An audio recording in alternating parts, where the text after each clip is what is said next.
Emile tried to destroy my wedding and my life, but I exposed her shocking secret. Hi, my name is Hannah, and I'm 28 years old. I live in a small but charming town in upstate New York with my fiancé, Mark. We've been together for 5 years, and I couldn't be happier, except for one dark cloud that looms over us. His mother, Patricia. From the beginning, Patricia made it clear she didn't approve of me. I wasn't polished enough, my family wasn't wealthy, and in her eyes, I was taking her son away. I tried to make peace with her for Mark's sake, but nothing worked. Mark proposed last year, and while I was over the moon, I knew the engagement would come with challenges, mainly dealing with Patricia. She immediately began inserting herself into wedding planning. From criticizing my dress to insisting on her guest list, Patricia acted as if it was her wedding. But nothing prepared me for the moment she crossed a line that could never be forgiven. My dad, Jack, has been my rock since I was a little girl. He's a retired firefighter, a loving father, and the strongest person I know. A car accident 2 years ago left him paralyzed from the waist down, but he's never let it dim his spirit. When I asked him to walk me down the aisle, his face lit up like I hadn't seen in years. He planned to use his wheelchair, and we even talked about decorating it to match the wedding theme. Patricia, of course, had something to say about this. It happened during a dinner we hosted at our house to go over wedding details. Patricia sipped her wine and asked in her usual condescending tone, "So, who's walking you down the aisle?" "My dad," I replied proudly. She raised an eyebrow. "In his wheelchair?"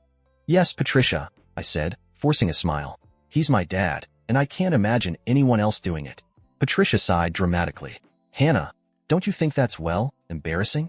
It's supposed to be a beautiful moment, and I just don't see how that's going to look on video." The room went silent. Mark's face turned red with anger, but before he could speak, I stood up. "Patricia, my dad is one of the most important people in my life.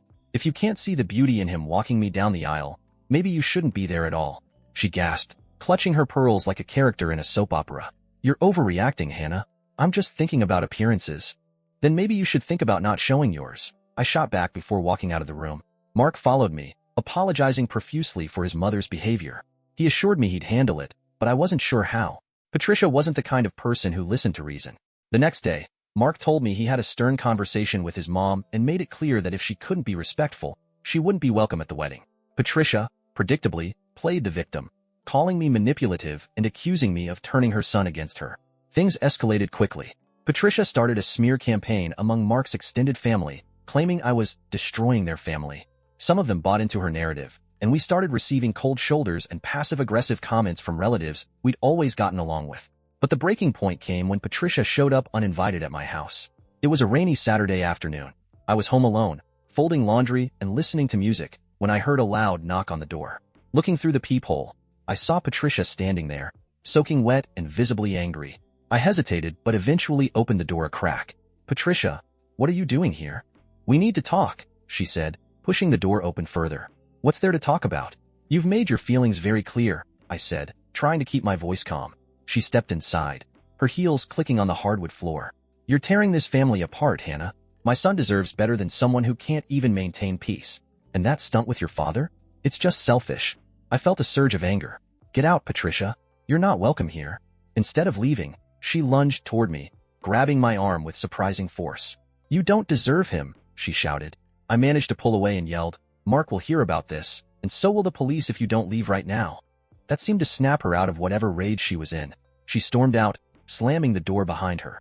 My heart was racing, and my arm ached where she grabbed me. When Mark came home and I told him what happened, he was livid. He called his mother, but she denied everything, claiming I was making it up to drive a wedge between them. Little did she know, I had video proof. Our doorbell camera had caught the entire confrontation. After Patricia stormed out of the house, I sat on the couch, trembling. My arm was still sore from where she had grabbed me, and my mind raced. This wasn't just a matter of words anymore. She had crossed a physical boundary, and I wasn't going to let it slide. When Mark got home and I told him everything, his face turned ashen. He immediately called his mother, but, as expected, she denied it all. Patricia's voice oozed indignation over the phone, claiming I was playing victim and blowing things out of proportion. She hung up before Mark could get another word in. "She's gone too far this time," Mark said, pacing the living room. "She has," I agreed, my voice trembling with a mix of fear and anger. "But this time, I can prove it." Mark stopped pacing and looked at me. "What do you mean?" I opened the doorbell camera app on my phone and played the footage. It showed Patricia banging on the door, shoving her way inside, grabbing my arm and screaming in my face. Mark's jaw clenched as he watched. "This is undeniable," he said, his voice low and controlled. "She can't talk her way out of this."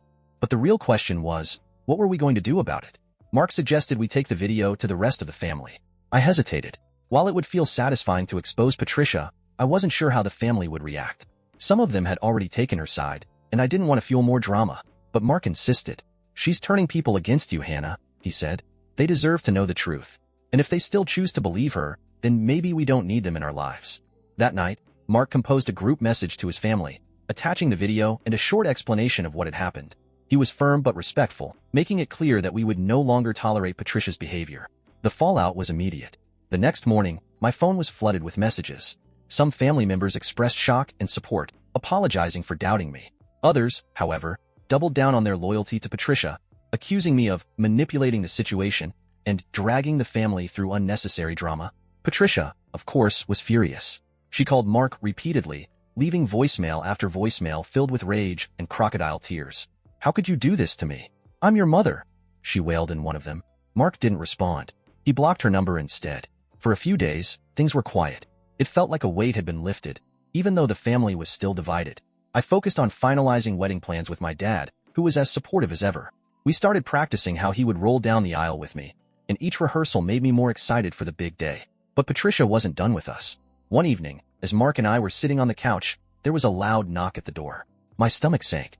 "Don't open it," I whispered. Mark peeked through the peephole. "It's her," he said grimly.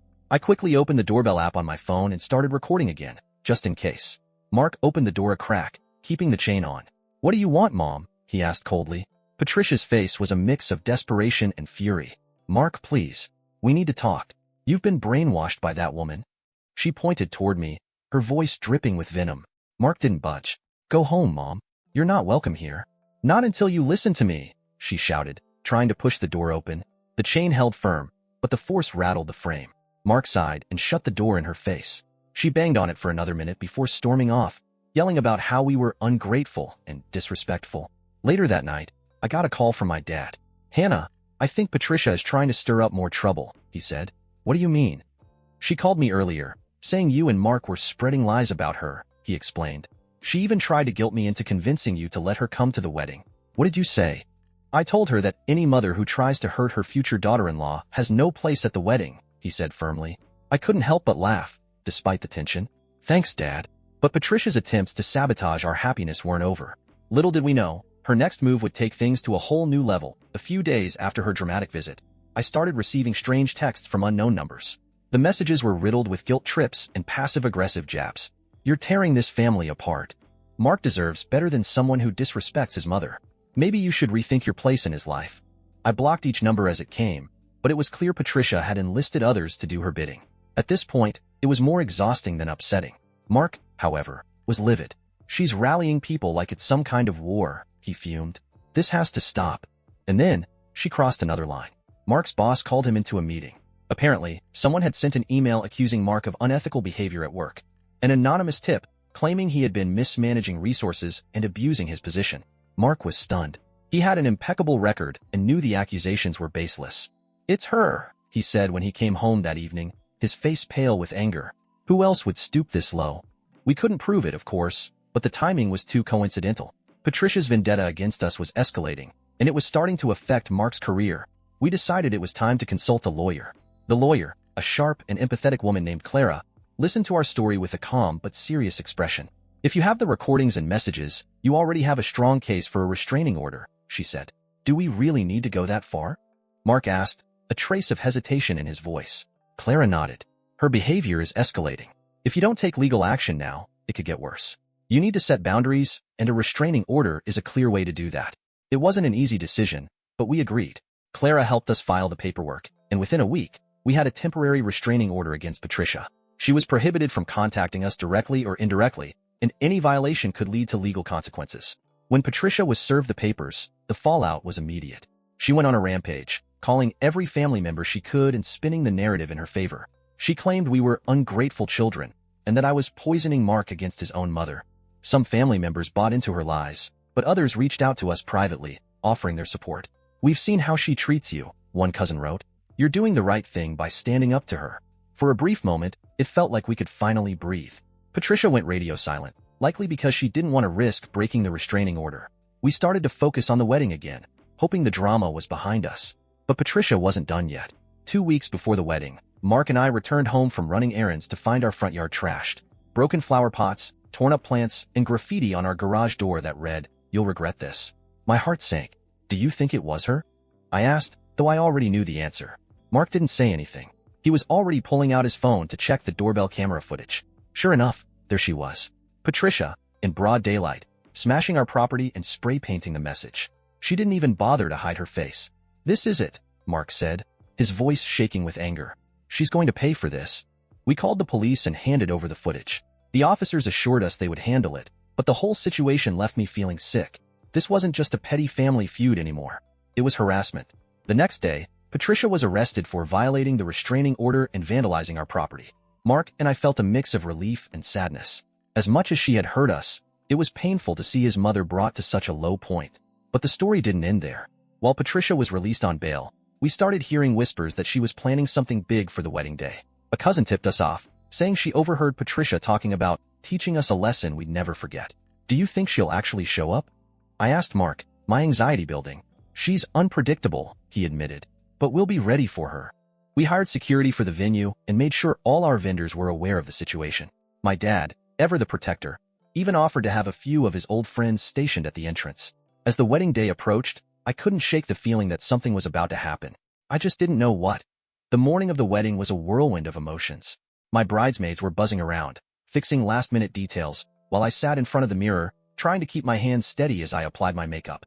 Despite everything, I wanted this day to be perfect. My dad rolled into the room, his smile calm but reassuring.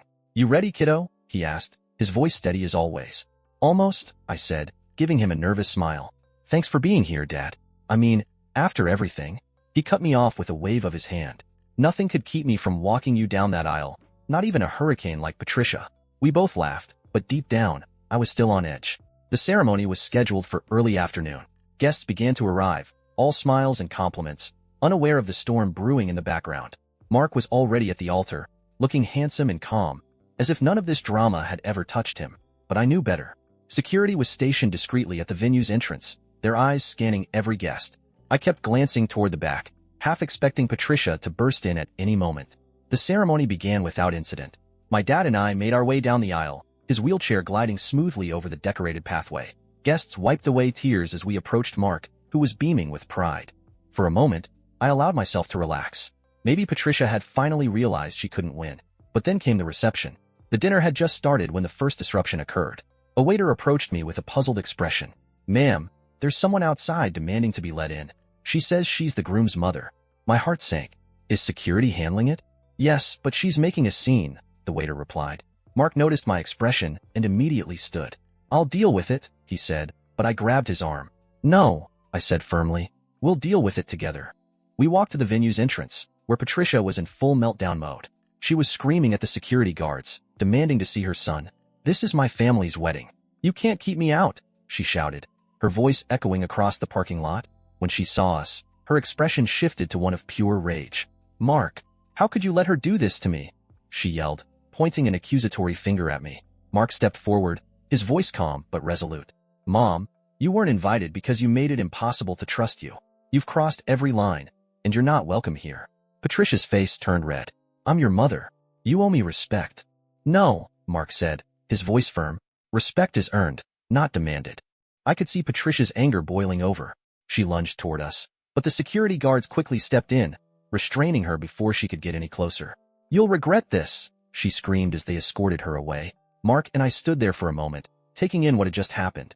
"You okay?" he asked, his hand on my shoulder. I nodded, though my heart was pounding. "Let's get back to our wedding." And we did. The rest of the evening went off without a hitch. We danced, laughed, and celebrated with the people who truly loved and supported us. My dad gave a touching speech, and Mark and I shared our first dance as husband and wife. But the drama wasn't over yet. A few days after the wedding, we received a letter in the mail. It was from Patricia, handwritten and filled with accusations. She blamed me for stealing her son and vowed to make our lives miserable. I set the letter down and looked at Mark. "What do we do now?" He sighed, taking my hand. "We keep living our lives. She doesn't control us anymore." And he was right. Patricia could throw all the tantrums she wanted, but she would never take away the happiness we had built together. Our journey wasn't easy, but it taught us the importance of standing up for ourselves and protecting our peace. As for Patricia, she faded into the background of our lives. We heard occasional updates from family members, but she never regained the power she once held over us. In the end, we found our happily ever after. Not in the absence of challenges, but in the way we overcame them together. It's been several months since the wedding, and life, for the most part, has returned to a peaceful rhythm. Mark and I settled into our new home, and though we hadn't heard much from Patricia since that night, the quiet tension lingered. It felt strange to have her completely out of our lives after everything that happened, but I had come to accept that some people were meant to be cut off. Our honeymoon was everything I had dreamed of, a time to relax, reflect, and, most importantly, reconnect without the distractions of family drama. But as much as I wanted to move on, I knew Patricia's presence, her toxic influence, couldn't be fully erased that easily. I was waiting for the other shoe to drop, even if I didn't want to admit it. It came in the form of a phone call, early one morning. I'd just gotten out of bed, ready to enjoy a lazy Sunday when my phone buzzed with an unfamiliar number. Hello? I answered, my voice still groggy. Hi, is this my name? A calm but somewhat familiar voice asked. I immediately froze. It was a voice I hadn't heard in a long time. My aunt's. I could barely contain the mix of emotions that rushed through me. Yes, this is me. What's going on? I'm so sorry to bother you, but there's something you need to know, my aunt began. I didn't want to be the one to tell you, but Patricia, well, she's been telling everyone that she's suing you. My heart sank. I couldn't believe it. After everything that had happened, after we had all made it clear we were done, Patricia was now going to take it to the next level. Suing me for what?